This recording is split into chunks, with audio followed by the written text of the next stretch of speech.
جب مجھے اس بات کا ادراک ہوگا اور میں اس بات کو اچھی طرح جانوں گا کہ میرے اوپر ایک اعلیٰ ہستی ہے، وہ ہستی جو علیم ہے، وہ ہستی جو خبیر ہے، وہ ہستی جو دیکھنے والی بصیر ہے، تو میں برائیوں سے بچوں گا۔ تیسرا بڑا فائدہ جو خدا تعالیٰ کی ہستی پر ایمان لانے کا ہے وہ یہ ہے کہ جب انسان اللہ تعالیٰ کی ہستی پر ایمان لاتا ہے تو پھر وہ اس کے اچھے اخلاق کو اپناتا ہے، خدا تعالیٰ کی صفات حسنہ کو اپنی زندگی میں عمل کرنے کی کوشش کرتا ہے، اس پہ نیکیوں پر ترغیب ہوتا ہے۔ اور چوتھا بڑا فائدہ جو آج کے سائنسی زمانے کے لحاظ سے بڑا ضروری فائدہ ہے وہ یہ ہے کہ حقائق الاشیاء کا فائدہ ہے۔ جب انسان اللہ تعالیٰ کی ہستی پر ایمان لاتا ہے، اس نقطے کو میں ذرا کھول کر بیان کرنا چاہتا ہوں، تو اس کو یہ یقین ہوتا ہے کہ دنیا کی تمام چیزیں اللہ تعالیٰ نے کسی مقصد سے پیدا کی ہیں۔ جس طرح ابھی پہلے محترم مولانا صاحب نے فرمایا کہ یہ دنیا لہو لب کے طور پر نہیں بنائی گئی، یہ دنیا کا ایک مقصد ہے اور ایک ترتیب ہے، اس کی ایک غرض ہے۔ جب اس عقیدے کو انسان اپنا لیتا ہے، اس کو سوچ لیتا ہے، تو پھر وہ ان غرض و غایت کو جاننے کی کوشش کرتا ہے، اس پر تحقیق کرتا ہے اور ریسرچ کرتا ہے۔ اس ریسرچ کے نتیجے پہ دنیا میں حقائق الاشیاء کے ایک کے بعد ایک نئے مضامین کھلتے چلے جاتے ہیں۔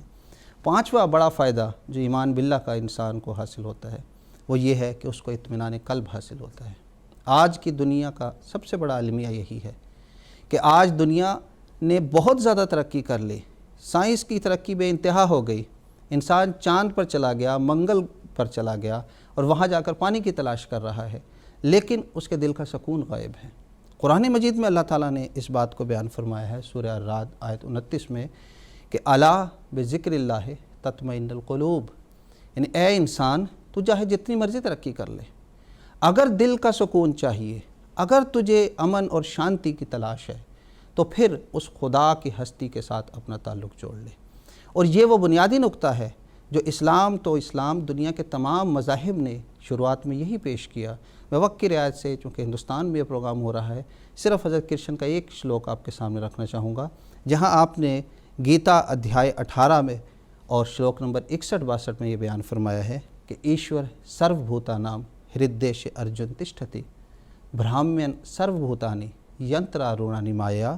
تمیو شرنم گچھ، کہ وہ ایشور جو ہے ہر ایک کے دل میں موجود ہے، اس تمیو شرنم گچھ، اس کی پناہ میں چلے جاؤ،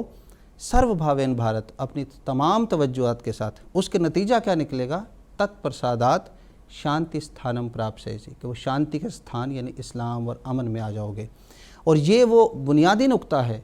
جو تمام مذاہب کی اصل تعلیم میں پایا جاتا ہے اور جس کو افضل اور بہترین طریقے سے قرآن مجید نے ہمارے سامنے پیش کیا ہے۔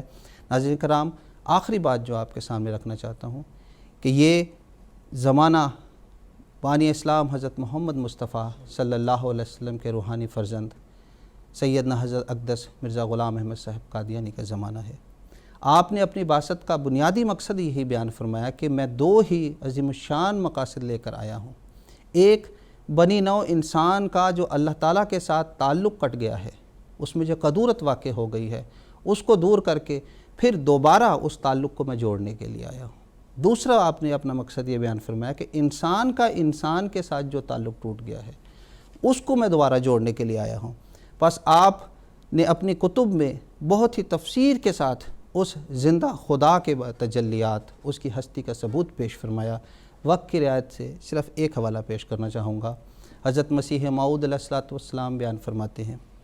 سچی خوشحالی کا سرچشمہ خدا ہے، پس جو اس حی و قیوم خدا سے بے خبر ہیں بلکہ لاپرواہ ہیں اور اس سے منہ پھیر رہے ہیں تو سچی خوشحالی ان کو کہاں نصیب ہو سکتی ہے۔ مبارک ہو اس انسان کو جو اس کا راز سمجھ لے، اور ہلاک ہو گیا وہ شخص جس نے اس راز کو نہیں سمجھا۔ کشتی نوح کے یہ حوالہ ہے۔ اور آخر میں پھر یہ کہنا چاہوں گا کہ ہمارے پیارے حضور سیدنا حضرت خلیفۃ المسیح خامس اید اللہ تعالیٰ بنصر العزیز بار بار اپنے خطابات اور اپنے تقاریر میں اس طرف دنیا کی توجہ دلا رہے ہیں کہ اگر دنیا نے امن میں آنا ہے، تیسری عالمگیر جنگ سے بچنا ہے اور امن میں اور اطمینان قلب حاصل کرنا ہے، تو اس کا ایک ہی حل ہے کہ اللہ تعالیٰ کے ساتھ اپنے تعلق کو مضبوط کرے، اس خدا کو پھر اس کے ساتھ تعلق جوڑے جو اپنی زندہ تجلیات کے سامنے دنیا کے سامنے پیش ہے۔ اللہ تعالیٰ ہمیں توفیق دے کہ ہم صحیح رنگ میں اللہ تعالیٰ کے ساتھ اپنے تعلق کو مضبوط سے مضبوط تک کرتے چلے جائیں. جی جزاک